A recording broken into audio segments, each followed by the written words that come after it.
Ահա լավ։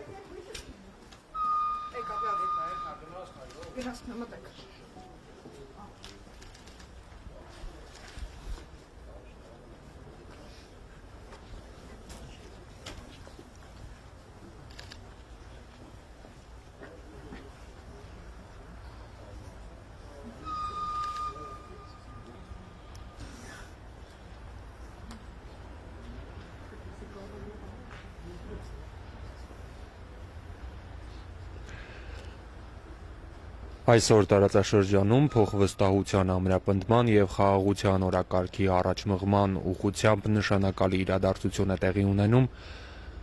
Ադրբեջանի կողմից Հայաստանի ուղղությամբ բեռնափոխադրումների սահմանափակումների վերացման արդյունքում Հայաստան է ժամանում Ռուսաստանից մատակարարված հացահատիկը տեղափոխող գնացքը, որն անցել է Ռուսաստանի, Ադրբեջանի եւ Վրաստանի տարածքով եւ հիմա հատում է Հայաստանի սահմանը։